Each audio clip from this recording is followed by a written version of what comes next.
Hi everyone, welcome back to the Authentic Author Academy channel, where you'll find all my great tips and tricks for writing your book. As you would know by now, I'm so passionate about writing, and so if you've found yourself here, I hope you get a lot out of the information that I share. And if you have any ideas for topics that you'd like me to explore, or that there's something that you might be struggling on with your book, please pop it in the comments. Today I thought I'd do something a little bit different. I've got I do card readings. So some people don't really know this about me. I have, as well as my book writing hat, I have been a angel and oracle card reader for going on 30 years. So since I was about 15. And then I actually became a few years later certified.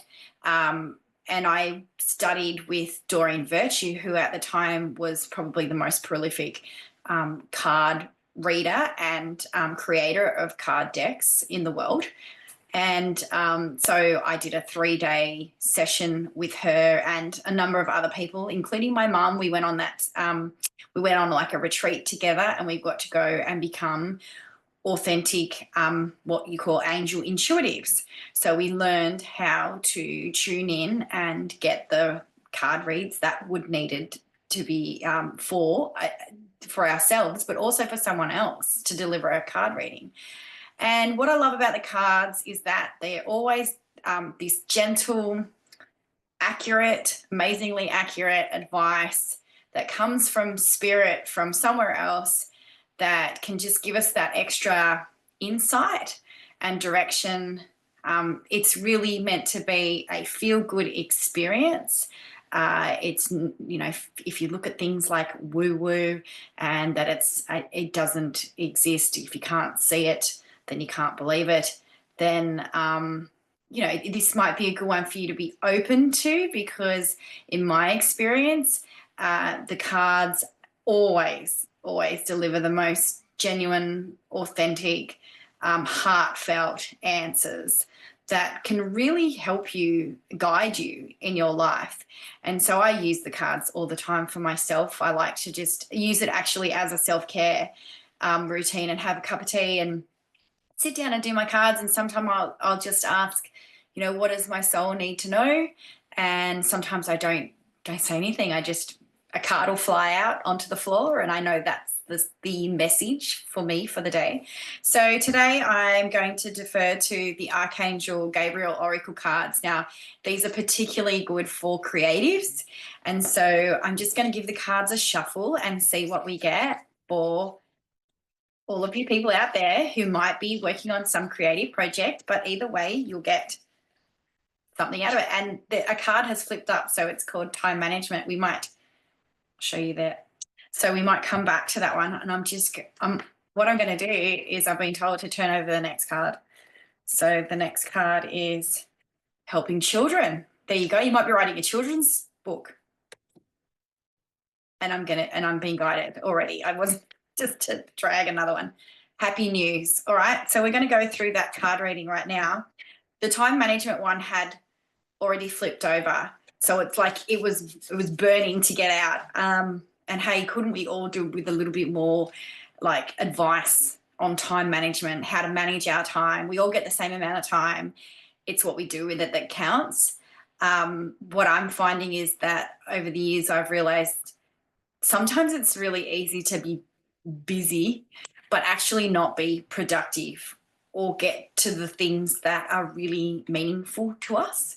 So for me, this card is all about how do you, I guess, maybe segment or break up your time in your day so that you get to spend some really quality time on yourself and doing the things that really matter to you, because often they just get shelved and they get put on the back burner, and next thing you know, weeks, months and years have passed, and that little side project, whether it's writing a book or something else that's important to you, kind of just lives there in the distance, or off into another land or another dimension that you never get to. So for me, you know, time management is quite critical, because time can fly by so quickly, and what you do with it is what counts. So I'll just read the little notice on the card. It says, place your priorities at the top of your to-do list and don't allow distractions to deter your focus. That's pretty good advice if you ask me.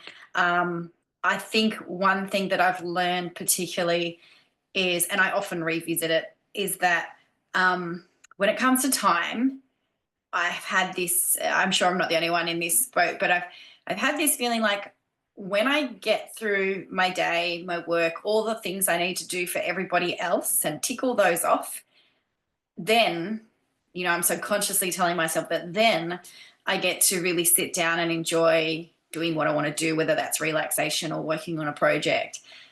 But what I found over the years, and it is a work in progress, but the more that I flip it around and put those things that are important to me at the beginning of the day, that's been such a game changer. So whether that's like journaling or exercise or working on my book or doing something just for me, and it could just be having a cup of tea and a few minutes to yourself in the morning before everyone gets up.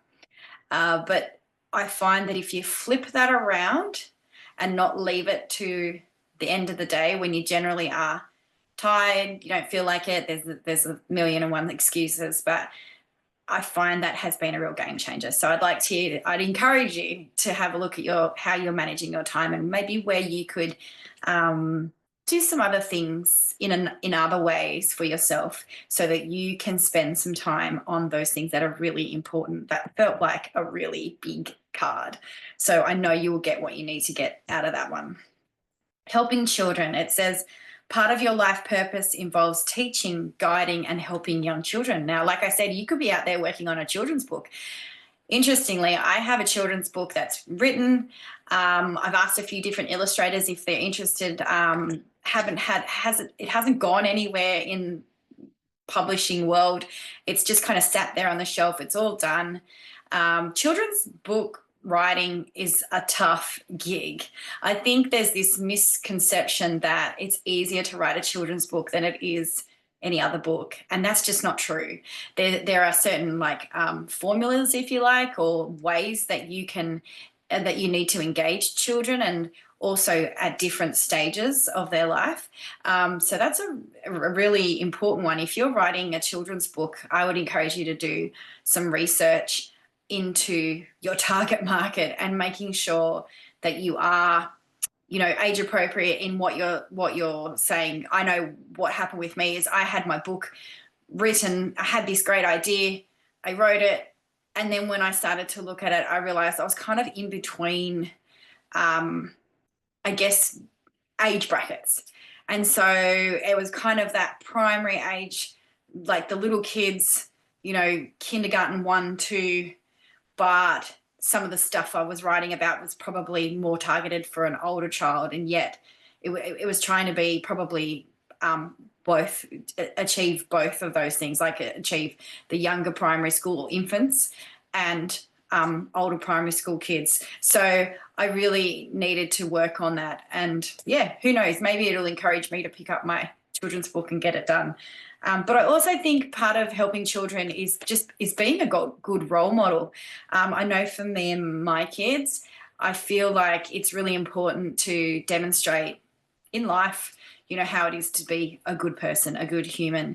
And for us, that's all that matters. So, if they see me spending time on myself and looking after myself and doing things that matter, but also being that loving, caring parent, then I think it's a win-win, and they learn a lot about life by how you role model to them what you do with your time and how you go about life and be kind to people. So the third one is happy news. I like this card.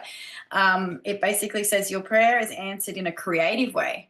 So maybe your prayer about your creative project has been answered in a creative way. I find that the universe works in mysterious ways sometimes. I was having a chat to a young man the other day who was part of our NAIDOC week flag raising ceremony, and we were just talking about how the universe connects in mysterious ways. And I won't go into too much detail, but let's just say I'd been privy to be part of a healing myself and my mum with a practitioner the day before this. And at the end of the session, there had been some garbage trucks come through right when my friend, the practitioner, was explaining sort of the key messages of what came out. And so she basically said, I'm just going to wait a moment while this garbage truck goes past. And then within a few seconds, another garbage truck went past, and then another garbage truck went past. So there's 3 garbage trucks. So then when I'm in the car and I'm talking to this young man about, spiritual stuff and what had happened, on our way back together, I was giving him a lift home. I went a way that I would normally go by myself, but to get him home, I could have gone a different way. And I said, I probably could have gone that other way. But straight away, as we were driving along, a garbage truck gently pulled out in front of us. And I was like, we were meant to go this way because there's that garbage truck we were talking about. And then as we got to the next intersection, there wasn't 1, but 2 and 3 garbage trucks all trying to get to this one place. And I was like, well, there you go. Like, there was clearly a message. And actually what the message was at the end of the session, how we interpreted it was, you can put your old patterns and old behaviors and old thoughts into the garbage truck. So it's like the healing that had taken place was like releasing all the old stuff that to make way for the new. And that includes your thoughts and how you behave and things that no longer serve you, past programming, patterns, maybe stuff that you've been dwelling on or subconsciously holding on to, for many, many years, whether it was society's expectations, rules that have been passed down to you from family, past traumas or issues that you'd had growing up, whatever it is that you feel like, you know what, I'm done with that. Let's put it in the garbage truck. So that was the essence. So I think, prayers can be answered in creative ways. And the happy news to me is like whatever you've been thinking about or maybe putting into your wish list subconsciously, I think something big is going to happen there and things are starting to take effect for you.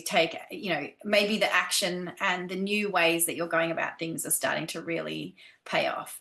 So I hope that's been really effective and helpful for you today. If you get those signs and synchronicities, I can't encourage you enough to pay attention. That's like the universe communicating with you. So when you get those signs, get the guidance and then take action, because it's like it's trying to steer you in a particular direction for your greatest good. So until next time, I'll see you on the Authentic Author Academy, and may everyone take care and keep manifesting happy news and your creative projects to come to fruition.